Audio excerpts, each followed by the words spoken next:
The PlayStation Classic has turned into a pretty awesome little system where we can add our own games, play a bunch of different PlayStation games, different systems. The possibilities are endless here. We've been having a blast with this thing. When it originally released back in December, it was very lackluster, to be honest with you. I mean, most of you guys know that. But now we can find these systems for around $30 or so. And with the hacking scene and all the awesome stuff that's been going on out there, being able to customize with different themes, add background music, add whatever PlayStation games we want, this thing has turned into the emulation box of choice for many people. And today we have a brand new addition. So we are on AutoBleem. I don't have any PlayStation games added to this at the moment because what I wanted to do was actually highlight a new system that we could play. Nintendo DS. Holy crap. So Nintendo DS is an awesome little handheld. There's so many great games for the DS, and today we can actually play them on the PlayStation Classic, and they run extremely well from the games I have tested so far. So I'm going to showcase some gameplay, show you it working, kind of highlight some of the things you could do within the emulator, and then we'll also show you how to install this and get it up and running. Nintendo DS games are fairly small. Like, you could fit a ton of these on here. Like, I think a lot of these, you know, they're just a few megabytes. Maybe some might be 10, 20 megabytes. They're not very big games. So that's definitely a cool thing if you're setting up a custom build. So here we go. We got Mario 64 DS. The crazy thing is like, I remember playing this just for a little bit back when it first came out on the DS, but I couldn't get into it at first. So I was like, what is this nonsense playing as Yoshi? I just want to relive playing Mario 64, but it's actually a pretty cool game with all the additions and stuff like that. So with the DS on here, we do have Drastic installed. There's going to be a few steps we need to do in order for this to run and, you know, start playing. And also, you know, with the way we're looking at this right now, with the top screen and the bottom screen situated this way, this isn't the only option that we have. You could set this to full screen, so the top screen takes up the whole screen. You could set it up horizontal or vertical. There's a ton of different options, but as you see, this game is running beautifully well. I was really impressed when I seen this. The PlayStation Classic, holy crap, man. Like, it's really a powerful little all-in-one system. You know, just to spend, a lot of people are getting these for around $30 nowadays, and to buy, you know, a 64 to 128 gigabyte USB thumb drive for, you know, $20 or less, and be able to add everything that you possibly want, for the most part. I mean, obviously you're not running PlayStation 2 on this thing, but to get an awesome retro emulation machine is really cool. So let me highlight a few things you could do with this emulator while we're in here. Try to get in a position where I'm not going to get killed. So on my PlayStation Classic controller, I am using the original controller. I'm going to hit L2. Once you hit L2, you open up the emulator options for Drastic. So you can change options, configure controls. Now, we'll get into the configuration of controls in a minute because there's some things I'm still playing with. But let's take a look at the change options here. So I haven't really messed with much in here other than the screen orientation. So you can go horizontal. So let's see what that looks like. You get a little bit bigger of a screen, but your main play area is on the left. Doesn't look too bad. You know, there's going to be a lot of games out there where you do not need the touch screen. So this orientation may be fine for some, but for others, you know, depending upon the game you're playing, you just may be like, I don't really even need the touch screen on there. Now, there's going to be other games where the touch screen is really used heavily. For me, I'm going to kind of shy away from playing some of those games on a build like this where you would have to use the touch screen, because it is a little awkward. And I'll explain to you in a second how I have that set up, because it does work and it works fine. There's going to be a few different ways you can go about doing that. But taking a look at the other option here we have for display, we can go to single screen orientation. And okay, for some reason, that is giving us the touch screen instead.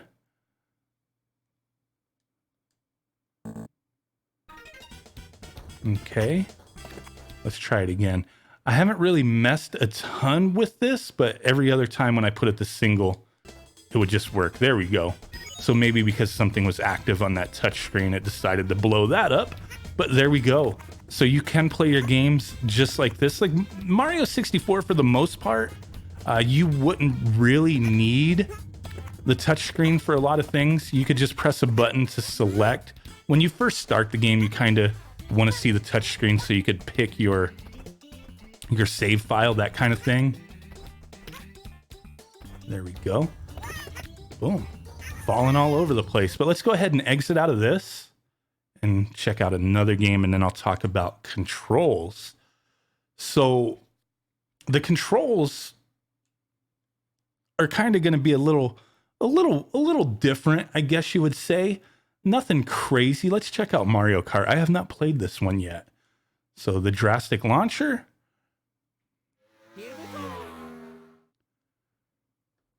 Okay. Now, to get back into our controls, we would hit the L2 button, go to configure controls. And as you see here, it's automatically going to be set up for your basic controls. The touch cursor, that's the thing that's going to be a little iffy depending upon the kind of game you're playing. So I haven't tested this yet, but I have been told you could use certain wired controllers within Retro Boot. You could use like a DualShock 4 if you have it wired. Plenty of other controllers, like the little mini Hori pad made for the PlayStation. You could plug that in and use your analog stick for the touch control. So for me, what I did was I have two of the PlayStation Classic controllers set up, and I actually have the second player controller mapped to the touch screen. So that way, because you could set this up to use the D-pad and the buttons on the main controller you're using, but then you'll constantly see the cursor moving around. So setting it up to player 2 controller, you could not have to have that happening. The cursor will just disappear if you don't use it. If you do need to touch the touch screen and press something on it, you can use the second player controller. But like I said, I've been told other people have been setting up controllers to just use the analog stick to do it that way. So let's jump into this. See, we don't even have to use the touch screen for that. This is just letting us jump into it with the player 1 controller. No, we don't want to create a custom emblem. We just want to play the game. Let's do it. 50cc, see how this works. But this looks great to me. I've been having a lot of fun messing around, testing a few games. You guys know we've been highlighting a lot of different builds on this channel concerning, the PlayStation Classic with PlayStation 1 games, Retro Boot setup with old school retro systems. And I do know the main guy that we've been taking a look at as far as his builds go, he does have some stuff in the works that are going to incorporate Nintendo DS. But while we wait for that, we could start messing around with it now if you so choose. Oh, there we go. Haven't played this game in a while. 50cc, it's a little slow, man, but hey, it is what it is. Our R1 button gives us the little hops. This is looking really legit, sounding good. I'm really happy to see this on here. It plays very well just using the included controller. Like I said, that touchscreen, just depending upon the games you play. Like this one, for example, I'm not sure what other kind of integrations there are for touchscreen. I'm sure there's some, maybe just to select the menus, but a lot of games do just let you use the D-pad and like the A button, for example, to select off of that second screen. So you're just gonna have to get a little creative on how you want to set it up. Like I said, I have my second player set up for it, and it's not too much of an issue. Having two controllers plugged in to play DS, not a big deal because you're not going to be playing two players on one screen with the DS anyway. So there we go. Now, like I said, I'm going to explain how to install this and get it going. So we're going to switch on over to my desktop and quickly explain this because it's pretty simple, but from what I'm hearing, a few people are having some issues getting this working. And I just want to try to make it as simple as possible for you if you want to build your own setup for your PlayStation Classic and include Nintendo DS. So let's jump into it. Okay guys, so I have all of the files on my desktop that I need to get an AutoBleem build set up with the Drastic Nintendo DS emulator. This is a very simple process. I'm going to guide you step by step as if we are making a brand new build. We have done nothing. We have a fresh USB drive. So if you are updating from a previous build, you will skip the first step that we're going to do. And I will make note of these things in a moment. But in order to get set up, to get everything we need, we're going to navigate to a couple pages here and download some stuff. So first off, we're going to be downloading RetroBoot 0.9. There's a standalone and a RetroBoot for AutoBleem build. So I'll have links in the description for all of this stuff. I am doing RetroBoot for AutoBleem because I do like having, the AutoBleem setup, accessing my PlayStation games through the Evolution UI, so on and so forth. If you don't want to do that, if you just want your system to boot directly into RetroArch with RetroBoot, then you would just get the standalone build and you would skip everything to do with AutoBleem. So grab whichever one. For this tutorial, we are going with RetroBoot for AutoBleem. Next up, we are going to need the Drastic launcher for RetroBoot. So you will navigate here, link in the description. So it's going to be the RB 0.9 patch Drastic launcher. That's going to be this folder right here, the third one that I have on here. It's just a little patch to launch it. So besides that, we're going to need one other thing, and that's going to be the PlayStation Classic Drastic emulator. I'll put a link to this Google Drive file. That way you can download this. This is very important. These first 3 steps you're going to have to do if you do not have the newest version of RetroBoot. If you're installing to get Nintendo DS and you already have RetroBoot 0.9, then you're just going to get the RB patch for Drastic and the Drastic emulator. Now, if you're starting from scratch and you do want AutoBleem and you're doing RetroBoot for AutoBleem, you will navigate to this GitHub, get version 0.6.0 beta 2. So down here, you're going to have a few different versions. Clean doesn't have any of the box arts. Full has every region. NTSC-J is going to have Japanese box art only. NTSC-U is going to be North American. And PAL is going to be PAL region box art. If you do full, it just has all of them. So if that's where you're going, you're going to be starting from scratch with AutoBleem. Download one of those. So back on our desktop.